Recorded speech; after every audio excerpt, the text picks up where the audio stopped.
Welcome to Around the Court, Around the World. I'm Bill Riddle, joined with my good friend Emma Doyle. She is a tennis coach extraordinaire all the way from Australia. We happen to be here together in Hilton Head for the PTR Symposium. Mm-hmm. And here on 5 Questions, we go through some serious tennis stuff, but then we also talk a little bit about some fun things. So we'll dive right into it. Mm-hmm. And so I know that one of the themes this week down here is talking about, girls in tennis and empowering female athletes. Mm-hmm. Tell me a little bit about the differences in coaching or working with female players. Is there a difference? Oh, absolutely. There's definitely a difference. And down under, what we tend to do is we have 3 key things that we try and do. So we want to attract them, right, and we want to keep them, and then we want to coach them. So some of the key messages around attracting them is actually, we really need to make sure that it's a fun, welcoming, safe, warm environment where they can socialise, right, be with their friends, even warm up with a little bit of music, right. These types of activities that are all team-based, social, fun things to get them into the sport. Then to keep them in the sport, it's really important that we have flexible playing options. Right. Again, we keep them playing with their friends, and also, we always take into account the differences in technical and tactical, abilities and fundamentals as a coach. Right. And the coach element for me, the area I'm most passionate about, as you know, is language. Right. So how we talk to the girls is really important, and how we want to build their self-esteem, which of course leads to confidence. Right. So these are 3 key really important messages. They're really important so we can empower the girls, because at the end of the day, it doesn't really matter how much you know, right? As long as they know that you care. Right. Right. Do you find that there is some differences in how coaches perceive the competitive level of girls versus boys? Sometimes?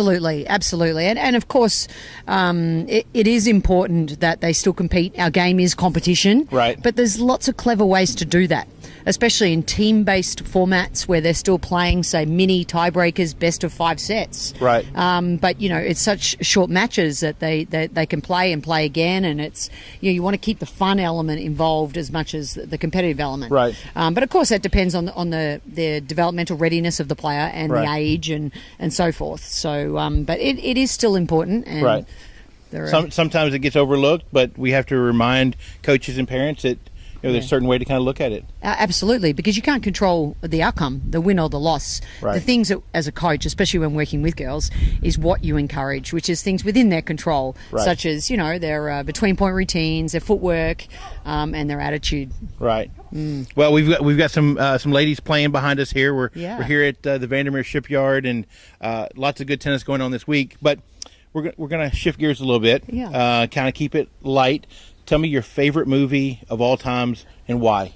Well, it's got to be Star Wars. Okay. Yeah. Actually, have you seen all of them? Can we shift back to tennis? Because okay. I'm actually presenting on that this afternoon. Oh, okay. I'm doing an orange ball Star Wars lesson. Star Wars tennis. I like Star Wars tennis. Okay. Correct. But I love it because it's not only interesting for kids today. It's the movie, the latest movie is just brilliant. And of course I've seen them all. The older ones, of course, I'm more of a fan of.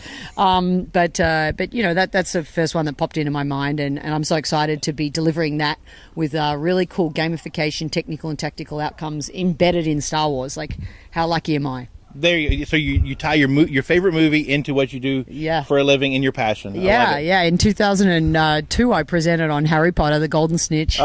And I think 2 years ago at the PTR, I even did Lego tennis. So, there you go. So there you go.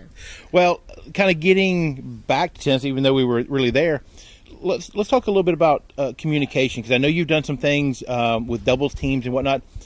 How do coaches and players work on their communication skills, both on and off the court? I mean, how would you see that? I think it's absolutely critical. It's critical. I mean, we know that it's critical in doubles, but sometimes even just in singles, that communication between the coach and the player sometimes breaks down. Absolutely, it does.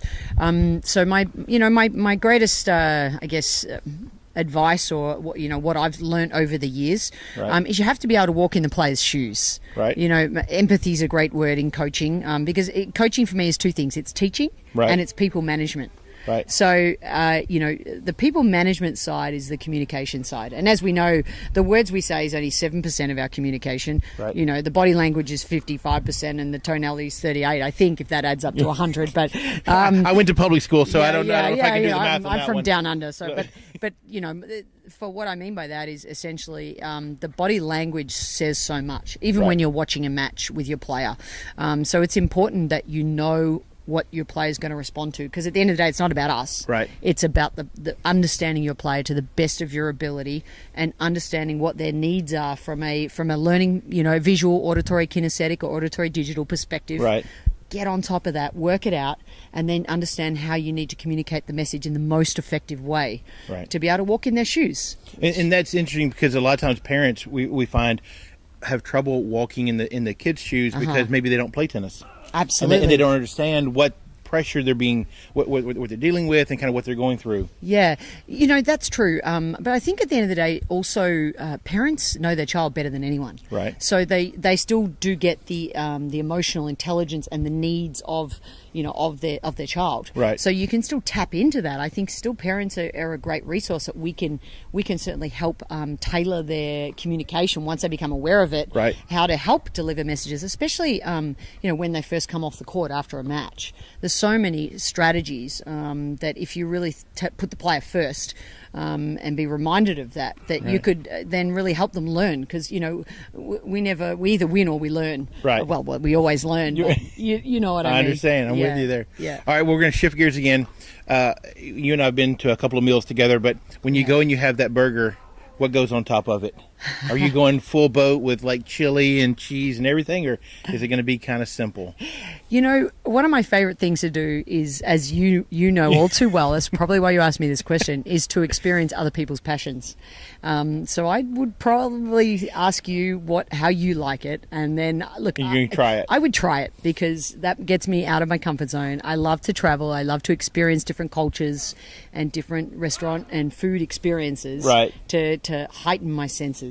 There you go. So there's my answer. So we're going to go full boat with the burger. If that's how you have it, I'd say I'll try it. So last question, still kind of tennis, but fun. You get to pick any player in the world to play doubles with for one match on a big stage. Who's it going to be and why? It's got to be Billie Jean King. Last night, we were pretty fortunate last night. We were very fortunate that she was inducted into the Hall of Fame, and just listening to her last night, the fun factor really resonates with me. Right.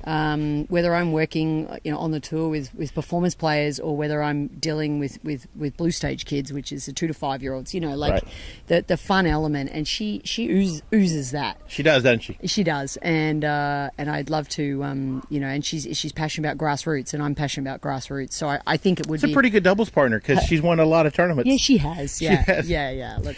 Well, Emma, I can't thank you enough for being here with us. It's been Around the Court, Around the World with Emma Doyle, from down under via Hilton Head. Look for the next episode coming out soon. Thank you so much for watching. Thank you, Bill Riddle.